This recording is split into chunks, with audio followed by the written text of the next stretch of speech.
Gracias.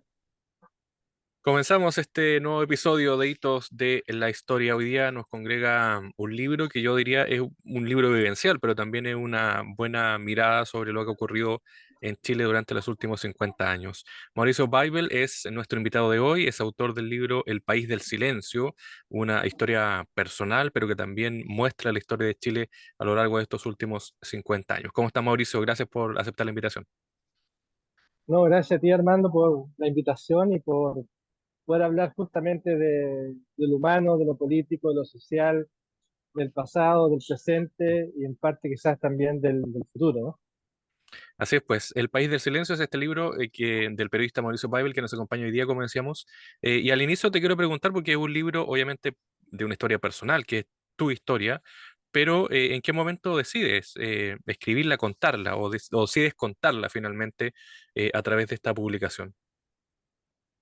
Bueno, la verdad es que inicialmente este era otro libro, era un libro de investigación periodística sobre algunos sucesos del pasado, pero poco a poco, por distintas casualidades, fue surgiendo la idea de escribir esta historia que en principio era la historia de mis padres, ¿no? Que habían estado en la resistencia en los primeros años de la dictadura. Un libro que me costó mucho tomar la decisión de escribir y que me costó mucho escribirlo. Yo me tomé, quizás desde el día uno, ¿no? Que fue la primera idea hasta que salió publicado, fueron 8 años. Eh, que no siempre digo, no siempre fue la misma idea, ¿no? Fue un libro que fue mutando mucho hasta que salió este libro, pero fue un libro muy personal al final, quizás por circunstancias de la vida, ¿no?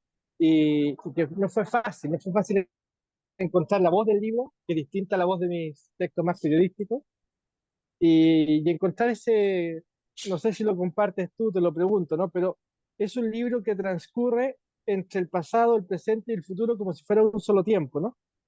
Eso también fue un trabajo, yo diría, un poco artesanal, un poco, hay bastante elaborado, o que me requirió trabajo, no sé si elaborado, ¿no?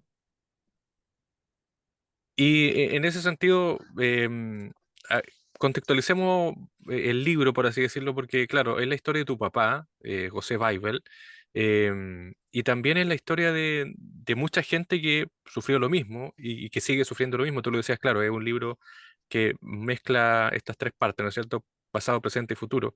Em, ¿Cuáles son los recuerdos que tienes de él? ¿Cuál es el contexto también en que él se identifica o toma esta decisión finalmente de ser también dirigente y sufre la represión de la dictadura muy tempranamente? Bueno, es un libro no solo sobre mi padre, sino que, como te contabas, también sobre mi madre, ¿no? Porque por una parte está el hecho de que mi padre es detenido cuando vamos en el bus al colegio, ¿no? Pero luego están todos los hechos que tienen que ver con los esfuerzos, ¿no? El trabajo cotidiano de mi madre para tratar de encontrar a mi padre, la creación de la agrupación de familia de detenidos desaparecidos, en fin, todo ese entorno, ¿no? Y luego también todo el esfuerzo que tenía que ser sostener una familia en esas circunstancias. Por lo tanto, es un libro que habla, sí, de lo político, pero habla también de lo humano, de lo social, de las tradiciones, de los gestos maravillosos. Eh, y claro, yo los recuerdos que tengo de ellos a veces son fragmentados, ¿no? A veces son geniales. Pero yo era muy chico cuando pasó todo esto, yo tenía 6 años, mi hermano tenía tres, por lo tanto son recuerdos fragmentados, ¿no? Luego lo que sigue después de eso sí ya son recuerdos más consolidados, ¿no? Pero ojo, es un libro que parte, o que cuenta parte de ese pasado, porque no parte en el pasado, parte en el presente, y que termina hoy, ¿no? Que termina con todos los casos de corrupción en la Corte Suprema, ¿no? Porque el libro, o esta historia, ¿no? Desemboca en la corrupción actual, en los autos de Hermosilla, ¿no? La historia se entrelaza hasta llegar a esto, ¿no? Hasta llegar al presente. ¿Y tu madre, cómo la percibes a ella? ¿Cómo también la recuerdas en esos momentos tan duros, pensando no solo en una persona que busca a su pareja, sino también en una mujer inmersa en una dictadura tan brutal como fue la chilena? Hola, ¿volviste? O yo me perdí. Sí, no, te preguntaba por tu mamá, ¿cómo la recuerdas en el contexto de la dictadura? Bueno, mi madre era una profesora normalista, profesora de niños ciegos. que durante la dictadura no pudo ejercer su trabajo porque estaba en las listas de personas que era prohibido que trabajaran, ¿no? En los colegios por sus ideas políticas.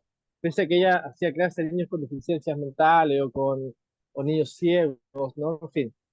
Eh, yo creo que mi madre siempre ha gustado definirla como una cordillera de pétalos, ¿no? Los pétalos son muy frágiles, pero en una cordillera son muy fuertes. Y claro, mi madre le tocó vivir tiempos dramáticos, ¿no? El asesinato de su esposo a los 29 años, sostener una familia, ¿no? Atravesar 17 años, ya nos parece increíble, pero 17 años de una dictadura feroz y construir, ¿no? Luego una forma de felicidad cuando llegó la democracia, ¿no? Pese a que no eran sus sueños, no era lo que ella quería, a que muchos de sus amigos ya no estaban, ¿no? Pero yo diría que ese es el camino que le tocó y esa es un poco la historia, ¿no? De esta mujer que yo creo que es una de las grandes protagonistas del libro también, ¿no? Eh, que está ahí, ¿no? Ahora, el libro en parte es saldar una deuda con ella, ¿no? Cuando yo era muy chico ella me dice que cuente la historia, que cuente lo que sucedió.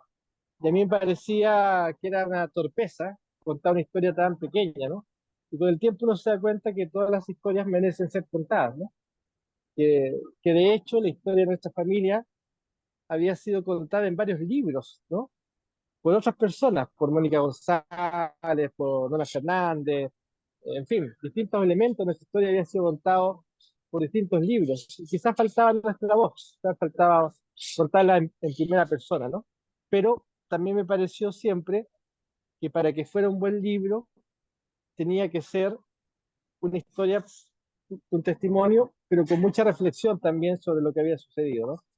Y que no fuera tan local, sino que se interrelacionara también con la situación más internacional, en fin, que fuera más una gran ola de reflexión y de memoria antes que solo un testimonio de hechos tristes, ¿no? Que quería que fuera otra cosa. Y lo tuyo, porque tú eres periodista, pero también me imagino que eso influyó directamente en lo que estabas viviendo a propósito de la dictadura, pero también en lo que vino después contigo, con el tema de la persecución, con el tema de la publicación de tus libros, la persecución judicial también que viviste, porque tú lo decías, se entrelaza hasta el día de hoy, pero me imagino que también hay una conexión con lo que cuenta el libro. Claro, porque al final del libro, las historias, hay una cantidad de sincronía enorme, no voy a hacerlo de spoiler, ¿no? Pero hay una cantidad de sincronía, de hechos que se van mezclando, cruzando a lo largo de 50 años, ¿no? Y de personajes, ¿no? De cámaras fotográficas que aparecen después de 40 años, ¿no? De cartas que llegan después, en fin. Las cosas se van cruzando, ¿no? A lo largo de todo este tiempo. Y claro, esa historia de hace 50 años de alguna forma se cruza con el Milico Gate, de alguna forma se cruza con los temas de la persecución del ejército, o sea, se empieza a cruzar una historia en muchos niveles, ¿no? Y creo que eso es interesante, ¿no? A veces creemos que el tiempo es lineal y la verdad es que el tiempo siempre nos sorprende, hay sincronía, hay cosas que vuelven, que retornan, y quizás por eso fue este esfuerzo, ¿no? El libro va saltando del presente al pasado, o del pasado al presente, reflexiona sobre el futuro, va transcurriendo, ¿no? Y saltando de temas, pero es como un hilo, ¿no? Yo siento que quedó como un solo hilo, aunque va viajando, ¿no? Por el tiempo. Insisto, como si fuera un solo tiempo, ¿no? Como si no, porque un poco es la tesis del país del silencio, ¿no? Que no hay un tiempo lineal, sino que el pasado, el presente, la memoria, la perspectiva se va todo cruzando, ¿no? Es un poco eso. Y la idea también del silencio, eh, que si bien se cuentan 50 años, es un libro que deja también muchos silencios, ¿no? Y yo creo que permite que quien lo lee, el lector, la lectora, se involucre en el libro, ¿no? Ese también es un esfuerzo consciente cuando lo escribo, ¿no? No contar todo, no contar todos los detalles, justamente para que quien lee sea capaz de crear, inventar o imaginar esos detalles. Son dos ahí esfuerzos que hay, ¿no? Un tiempo continuo y un silencio, creo que es un silencio que invita a narrar. Y a propósito de lo que tú decías al inicio de las personas y de las traiciones, que son también está en el libro. ¿Cómo vivir eso en lo personal? Porque claro, uno es una investigación periodística o escribir un libro, pero otro es escribir sobre mi propia historia y también asumir las tradiciones, asumir también las persecuciones, o que en algún momento la situación se volvió distinta, y las personas también se alejaron o se acercaron. No sé cómo lo vives tú desde la interna a propósito de eso. Bueno, claro, siempre ha sido un libro, o sea, yo he hecho varios libros periodísticos, ¿no? El Traición a la Patria, que es la historia del Milico Gate, Ni Orden ni Patria, que es la historia del Paco Gate, Los Niños de la Rebelión, que es la historia de la resistencia de los escolares en dictadura, ¿no? La caída de las AFP. Pero esos son libros periodísticos, ¿no? Que en general yo los investigaba un año y medio, y después de 5 o 6 semanas los escribía. Este claramente fue un proceso más largo, mucho más largo, donde la idea original fue totalmente cambiada, ¿no? Se transformó en otra cosa, y donde sí al final, yo te diría desde febrero, enero de este año, logré en 3 meses cerrarlo. Pero después de mucho tiempo que consciente o inconscientemente le daba vuelta a esto, ¿no? Entonces yo le decía, sí, tengo que escribir un libro. Sí, lo estoy pensando, no sé cómo hacerlo. Y al final bajó y se pudo hacer. Sirvió también harto ahí la presión de mis editores, que se las agradezco profundamente, ¿no? Melanie y Daniel, que han sido grandes compañeros de este viaje de escritura de todos estos libros periodísticos, y este que es un libro entre periodístico, testimonial y de memoria, ¿no? Es un libro que cruza estilos, que cruza, no sé si es solo testimonio, creo que no. Eh, pero fue una experiencia, yo te diría, compleja, ¿no? No fue fácil escribir un libro como este, porque uno está habituado a escribir sobre los otros, ¿no? Sobre la realidad. Y aquí en el fondo es un libro que da vuelta a la cámara y que trata de mostrar qué significa eh, defender los derechos humanos y qué significa hacer periodismo de investigación en un país como Chile. Yo creo que eso también es lo que quería mostrar, ¿no? No solo una historia, sino qué significa hacer ese esfuerzo en un país como Chile. El año pasado, a propósito, se cumplieron 50 años del golpe de Estado, y hubo, por así decirlo, un ambiente mucho más extraño de lo que había ocurrido con los 40 años. ¿Qué te pasa a ti con el tema de la justicia? Que es esta frase, ¿no es cierto? Esta palabra tan usada en algún momento diciendo, bueno, justicia en la medida de lo posible o a medida que vayamos avanzando. El presidente de la República también anunció este plan de búsqueda. Pero ¿qué te ocurre a ti con la justicia sabiendo también cómo opera la justicia en Chile? ¿Hay alguna, no sé, una reflexión más profunda a propósito de eso? Bueno, mira, yo sé que en general la gente tiene la sensación de que es un país este de la impunidad, ¿no? Un país donde la justicia se convierte en clases de ética, ¿no? Donde los fiscales se venden al mejor postor a veces, ¿no? Como también hay fiscales que luchan por justamente porque eso no ocurra, ¿no? Eh, pero creo que también tenemos que ser capaces de reconocer lo que hemos logrado, ¿no? ¿Y por qué lo digo eso? Porque pese a todas las deudas, pese a toda la justicia aún pendiente, ¿no? Lo cierto es que en la larga historia de la humanidad, solo dos países fueron capaces de hacer verdad, justicia, memoria, que son Chile y Argentina. O sea, nosotros hemos logrado tener encarcelados a 250 militares hoy día, ¿no? Hay 120 en Punta Peco y 130 en la cárcel de alta seguridad. Eso no existió en otros países. O sea, estos procesos de verdad, justicia y memoria, con todos sus problemas, con todas sus deudas, no existieron en el Brasil de Lula, no existieron en el Uruguay de Pepe Mujica. Mira, fíjate un detalle, donde estuvo presa la presidenta Bachelet es un parque de la Paz, Villa Grimaldi. Donde estuvo preso Mujica es un shopping, sin ningún gesto de memoria. Entonces la memoria no es fácil, ¿no? Fíjate que la propia Alemania, que era un ejemplo de la memoria, aunque en el caso de ellos fue impuesta por los vencedores, cuando se provoca la reunificación, ellos no son capaces de juzgar a Honecker, sino que lo mandan a Chile, ¿no? Esa es como que nosotros hubiéramos dejado a Pinochet en Londres, ¿no? Algo así. Entonces, yo creo que es cierto, tenemos grandes deudas de memoria, de justicia, falta mucha gente que aún sea condenada y que mucha gente reciba su reparación judicial, pero también es cierto que la sociedad civil, porque de hecho la sociedad civil, ha logrado construir memoria, ¿no? Justicia.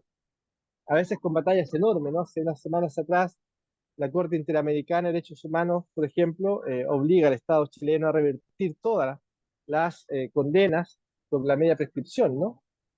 Recordemos que en Chile durante décadas se aplicó esta idea de que los crímenes de lesa humanidad se podían beneficiar con rebajas tremendas de pena, ¿no? Entonces teníamos gente que había matado a 20 personas y le daban 3 años, ¿no? Donde había muchos jueces, como el señor Matus, que aplicaban estas medidas, ¿no? Y yo lamento que siga en la Corte Suprema, alguien que aplicaba las medidas de media prescripción favoreciendo a violadores de derechos humanos. Eh, entonces yo creo que hemos logrado construir todo esto, ¿no? Hemos logrado construir eh, un país que tiene muchísimos problemas, pero que se debe y se puede sentir orgulloso de que encarceló a una gran cantidad de violadores de derechos humanos, aunque no fueran todos. Y en el caso personal, ¿cómo ha avanzado, cómo ha ido también, a propósito del libro, obviamente para no hacer spoiler, pero cómo ha avanzado y cómo miras el caso de tu papá? Porque es un caso cierto, es decir, hay una mirada ahí también personal y hay una búsqueda de justicia para alguien que, claro, tú lo decías, son libros de investigación periodística los que ha hecho, pero también hay un afán de, me imagino, de justicia en lo personal y también para la memoria de tu padre.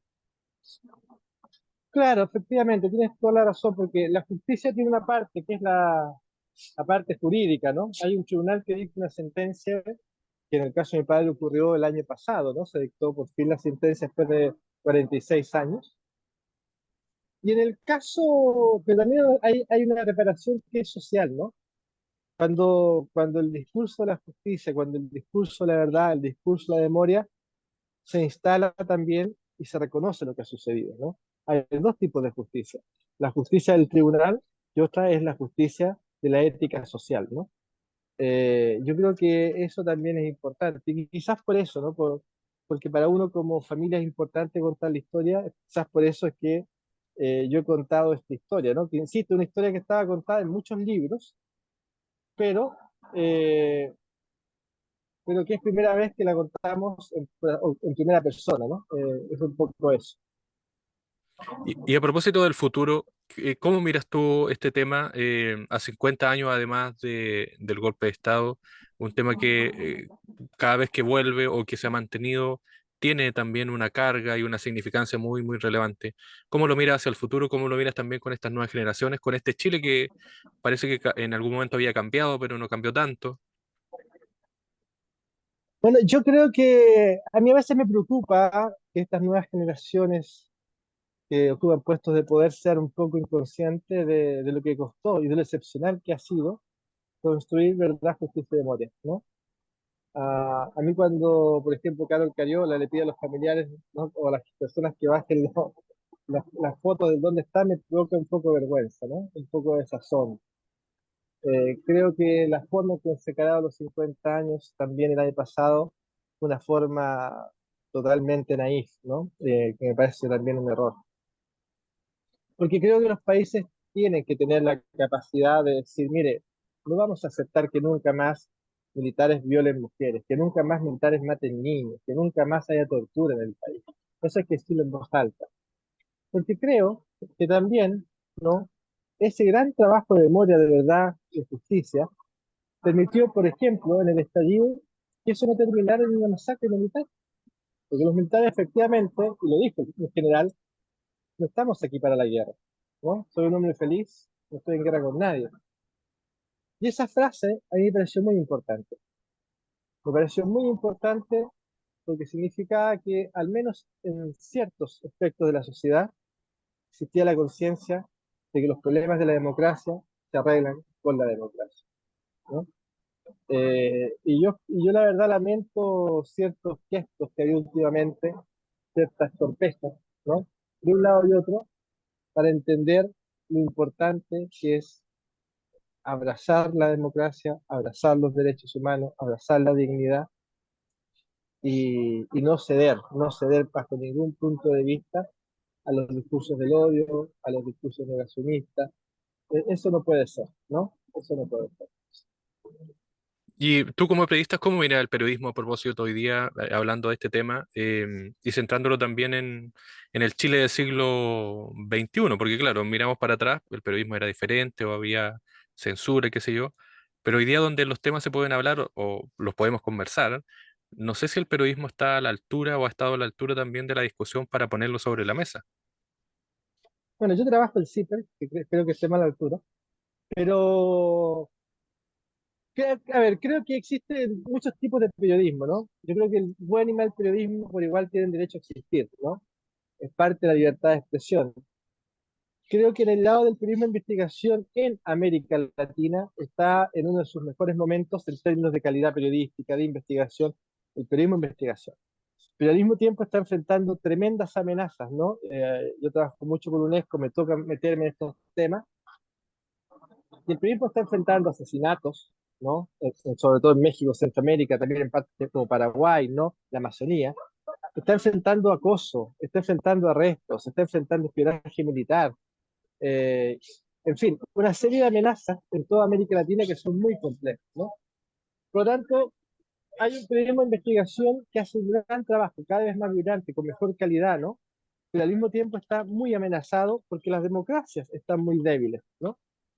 Yo estoy muy preocupado por lo que acaba de pasar en Estados Unidos, ¿no? Creo que eso va a devenir, la elección de Trump, ¿no?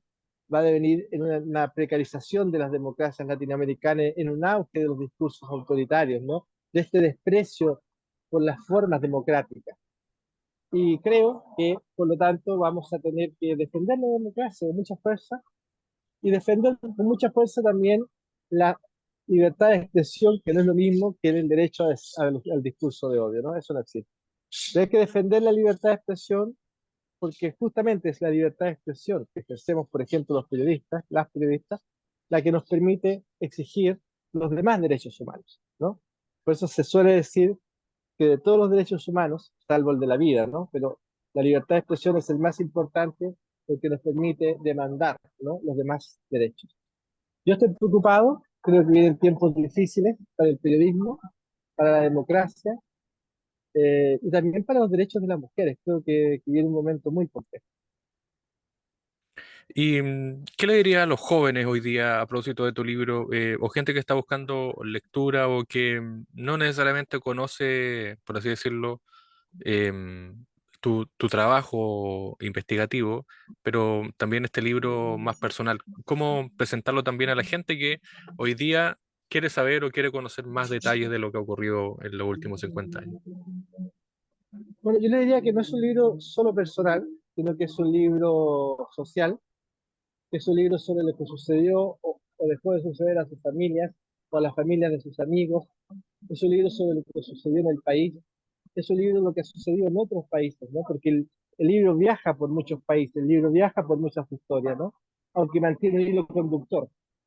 Es un libro, creo, también sobre una mirada ética, ¿no? De la justicia, de la esperanza, de la resiliencia. Y nada, yo un par de veces me he encontrado con chicos que lo han leído, chicos para mí gente de 25 30 años, ¿no? Eh, y la verdad es que han sido operaciones muy gratas, ¿no? Muy reconfortantes y me siento feliz de eso. Creo que es un libro que nos permite dialogar entre generaciones, entre experiencias, entender qué les pasó a las familias, ¿no? Sobre todo en aquellas familias donde quizás estos temas nos hablan aún tanto. ¿Y sientes que, no sé, qué ha pasado con tus más cercanos, con la gente que conforma tu círculo más personal o tu familia en general, con el libro? No sé si has tenido también percepción de ellos o una mirada de ellos para enfrentar también lo que ha ocurrido al interior de la familia. Bueno, yo la verdad es que agradezco mucho que mucha gente me ha escrito por WhatsApp o por redes sociales, en fin, para comentarme el libro, gente que conozco, gente que no conozco, ¿no? O gente que conozco profundamente, otra que la conozco más superficialmente. Es algo que no me había sucedido con los otros libros. Algunos se han vendido mucho más. De hecho, a la Patria lo compraron hasta los militares, ¿no? Eh, pero con este libro ha pasado de recibir mucha comunicación que habla de la calidad del libro en términos de la escritura, pero sobre todo el humano, ¿no? Y eso ha sido reconfortante. Creo que es un libro que me ha permitido conversar de nuevo, ¿no? Reencontrarme con viejos amigos y amigas, eh, conversar con gente que no conocí. Hoy día mismo una señora me hablaba de que el libro le permitió entender más a su padre, por ejemplo, ¿no? Y creo que eso lo agradezco mucho. Creo que agradezco que es un libro que ha abierto también una conversación humana con quien lo lee. Mauricio Weibel, el libro no sé si está, bueno, está en digital y en físico también, ¿o no? Hay envío a regiones, Sí, se puede hacer correcto. todo eso. Lo puedes pedir por plataformas tipo Buscalibre, Amazon, lo puedes pedir o lo puedes ir a buscar a la librería de tu barrio o del trabajo, en fin, se puede hacer de distintas formas. Yo no Y los el, vendo, eso que quede claro, porque la gente siempre, ¿verdad? La gente dice, véndeme el libro, yo no los tengo, pero un chiste, ¿no? Pero está bien. oye, y a propósito del trabajo en CIPER, así como para ir cerrando, ¿cómo tú lo destacabas el tema del periodismo de investigación? Pero me imagino también que hay una suerte de, no sé, de orgullo o de destacar este trabajo que estos últimos años ha sido bien golpeador para algunos y que también ha ayudado a que el periodismo investigativo en Chile se consolide de buena forma. Bueno, yo la verdad siempre digo que yo no trabajo, sino que ejerzo una pasión que es el periodismo, ¿no? Digo, cuando yo escribía, por ejemplo, las historias de la corrupción del alto mando del ejército, claramente no es un trabajo, eso es una pasión, porque si no tienes una fuerza interior, nadie se agarra con los generales porque sí, ¿no? Es porque hay una pasión, porque quieres contar una historia, ¿no? Eh, a mí el periodismo es algo que me apasiona, que me gusta, que me hace vibrar todavía a los 50 y tantos. Y nada, yo me siento muy orgulloso de eso, de ese trabajo. A veces uno está con el ánimo más abajo, de repente sube, en fin, pero creo que es un trabajo precioso, ¿no? Hannah Arendt decía que uno es libre cuando desafía el poder, ¿no? Entonces yo digo que uno, como periodista, siempre es libre, ¿no? En la medida que desafía el poder. Mauricio, un millón de gracias, gracias por el tiempo, éxito en el libro, con el libro también y gracias por compartir parte de esa historia. Ok, un abrazo a ti, muchas gracias por la conversación.